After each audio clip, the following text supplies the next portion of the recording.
is NDTV. And you're watching NDTV Prime.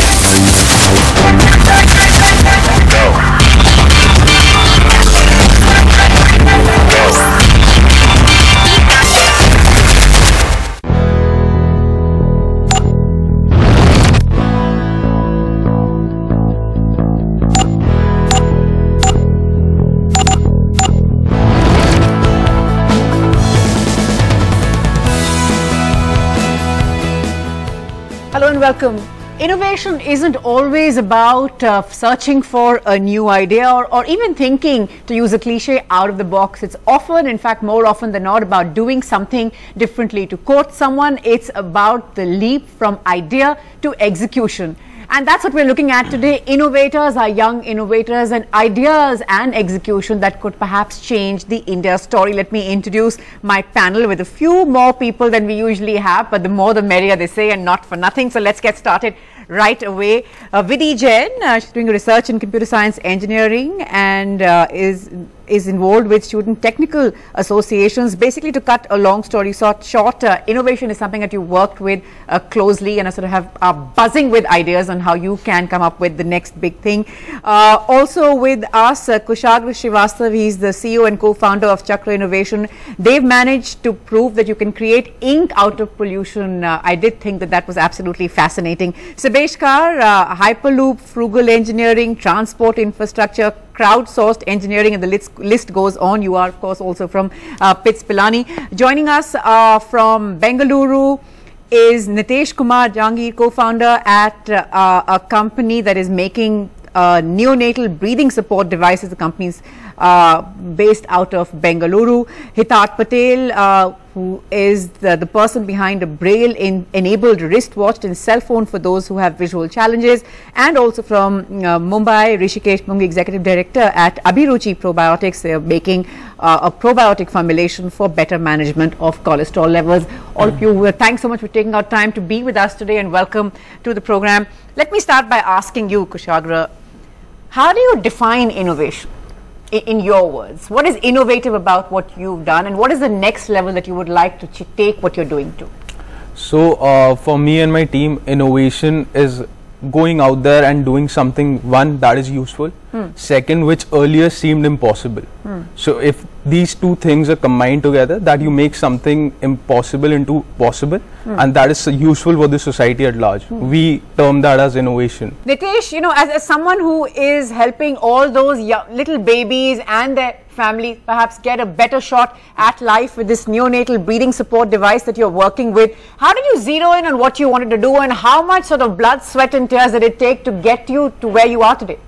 We start by using a scientific method. We go into the healthcare system. We spend two to 3 months over there, and then find out the problems in that specific area, and then rank them, and we select the top problems to solve them. And this was one of our top problems, to help babies breathing, especially while transferring them from rural areas to a neonatal ICU. Right. Right. And it's been 2 years for us now. We have our final design ready, which is in next 2 months is going into the clinical trials, and we are hoping that we would be able to save these babies. Rishikesh, how do you see this space really in the country with all those youngsters who are now out there trying to make their mark, but also importantly the message that's coming out is in some way want to make a difference, no matter however small it might be, but far from insignificant, really important changes, albeit small, to the India story?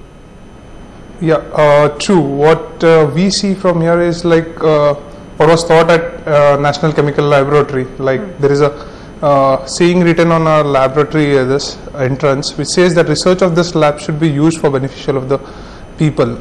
So when we started our research at NCL, we thought of tackling the major problems which are affecting this. As other speakers also have mentioned about this, each and everyone is looking at innovation which can be given to masses, where people can get benefited. I see the point that you're making, but both Vidhi and Sabesh, you're from PITS Pilani. You hear all these stories. Many of them, I would imagine, most encouraging, and you want to follow in their footsteps. How do you believe that you can make a real difference? So currently we face a lot of problems at the grassroots levels, and with Pilani being in a village surrounding, we get to see the real challenges that people face. So it's a remote place and you do not have better healthcare facilities there. So I worked upon an idea, automated psychiatrist, wherein we use the mobile devices to get the information about symptomatic psychological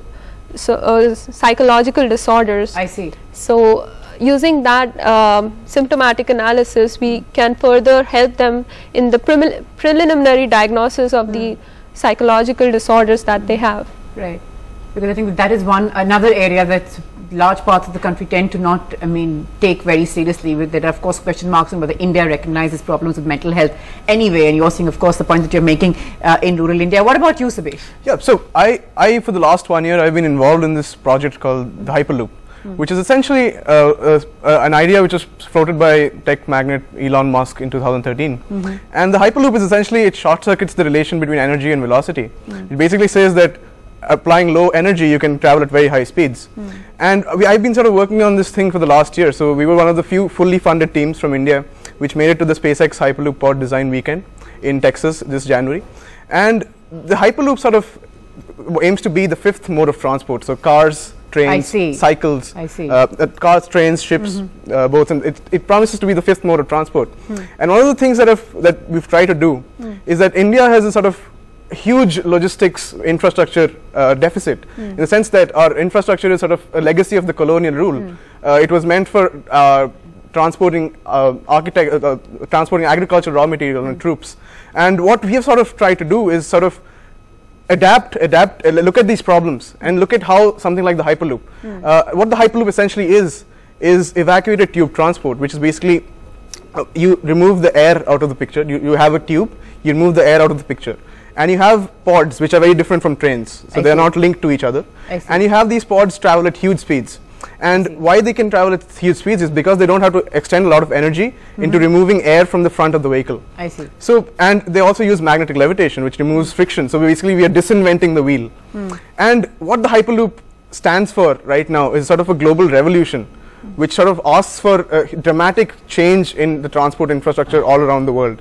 So it promises speeds of 1200 kilometers per hour. Wow. Okay. And yeah, so we are and why the student community needs to be involved in this is because students have the time, the will and the potential to actually get involved in technological projects like this, which promise to shape the world in a dynamic way. Because if you look at transportation, and I also think that our students have the ability to think far ahead. Exactly. They don't have a lot of things to lose. Ahead or a couple of decades ahead. But I want to ask all of you, to you first, Kushagra, when you started doing what you do, did you have to sort of explain what you're doing to people? Were people, honestly, like, what are you doing? Like, what is the idea? Because, there are a lot of people who come on the program and say that when they started out, that took a lot. The convincing that I believe in what I'm doing, I have to give it a chance. Because in India, we're so obsessed about failure and stumbling.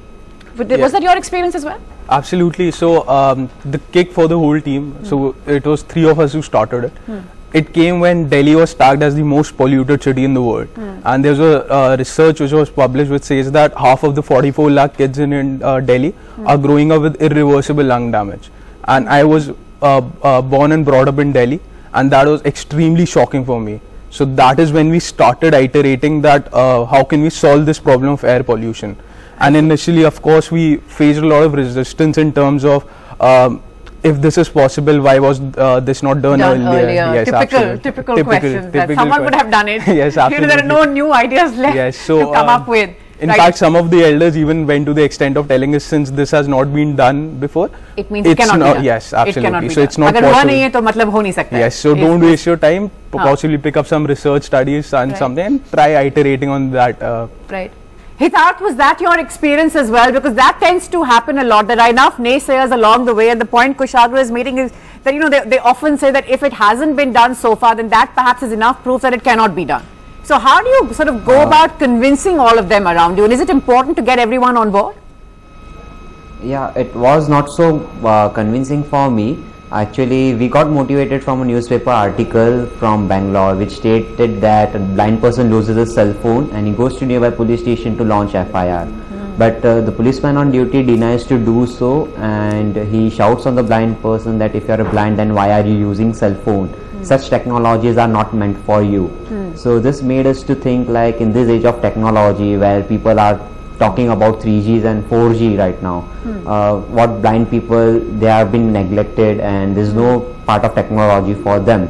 So we visited their workshop and we found like people having various problems associated with their current cell phones. They are not able to read messages, they are not able to know what is their battery percentage and various other problems. And we discussed Very those problems with them, and we don't even sort of would never even think twice about not being able to figure out how much your battery is charged. The point that you're making, that's really quite an insight. Yeah. So we talked to them about the problems and we told that we would be able to solve them in our engineering and technological field, and they were so happy that if someone can really do this. While testing also, they were very happy that they are now able to read SMS, they are able to know where exactly they are, their families are able to know what is their current location. And they are a bit independent for traveling and moving here and there. Absolutely. We sort of perhaps, like I said, overlook these small things, but they can really be game changers for so many people. There's something else that I want to ask you, Nitesh, and that's about the fact, you know, that you come from Belgaum, you come from a smaller town in Karnataka. How's the journey been for you? Because there are so many of India's young entrepreneurs, men and women, who are not in our big cities, but have perhaps big ideas. Many of them could just be, you know, could really change the story for us. Yeah, sure. I had a job in Mindtree with a package of around 3 to 4 lakhs, and I got a job in Core also from Unichem. So I had 2 offers, but thought of doing something really into the core, getting something that I would be interested into, doing something in research. So that was my motive. So I rejected all this and settled for a salary of 8,000 rupees. And during this point of my project also, in 2.5 years, I was not paid for 1.5 years. Right. So during this, my parents also helped me a lot during this process. So people from small town, what I would like to say is there are challenges out there. It's just that you should always say, अगर fail हुआ तो क्या हुआ? उससे ज़्यादा तो कुछ नहीं होगा. I'm just going to fail. There is nothing more than that. That's the only thing what I kept in my mind. I said, like, I kept on trying. I had an ICT seat, ICT Bombay. I had an MTech seat also during my NCL research journey. But I thought, like, in the end, after doing MTech, PhD, everything, I want to do this. Why not now? So that was a mindset in my initial days. Like, I want to do something business and biotechnology. If you look at the overall branch also, that's not been appreciated. That really is quite inspiring, both how you sort of let high-paying jobs or well-paying jobs by the side and sort of decided that you wanted to pursue your passion. Sibesh, are you listening? Are you sort of ready for the long haul? Yeah, so what I would like to add is that when I started off on this, my sort of, I didn't have very clear defined end goals. Oh, I want to revolutionize transport. My sort of immediate goal was I just wanted to meet Elon Musk, because it was sort of immediate impetus. Yeah, that's what sort of started it off. That sort of seemed like a cool thing to do. Right. And when I started off, so far? Yeah, I did. Fantastic. So yeah, so when I started off, I couldn't really understand what this whole, it's a very complex system. Sure. So the words of sort of Elon Musk sort of always resonate with me. Is you should never give up in the face of adversity, and you should do if something is important enough, you should do it even when the odds are in your not in your favor. Right. So when I started off, I was just a single person, and I was really interested in this technology. And what I saw was India. There's a huge transport deficit, as I described before.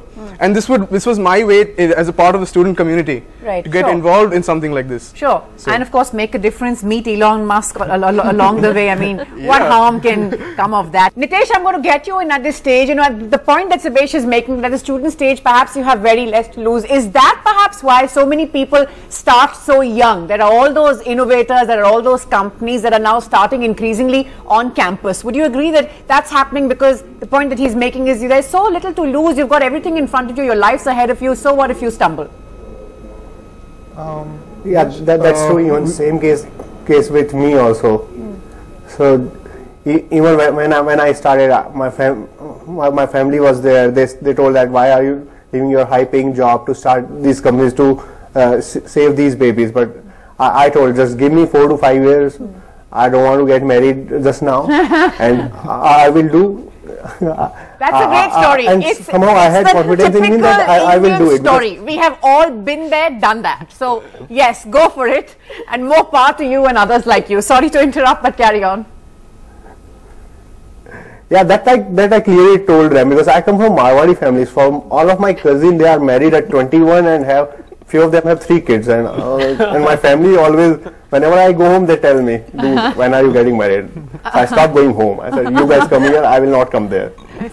Come there anymore. But yeah, it's really helped, because we have really less responsibilities. Nobody. So even if we fail, we always have like, I will go back to college, or I will study more, or I will even become a teacher. So I always had a plan B to survive.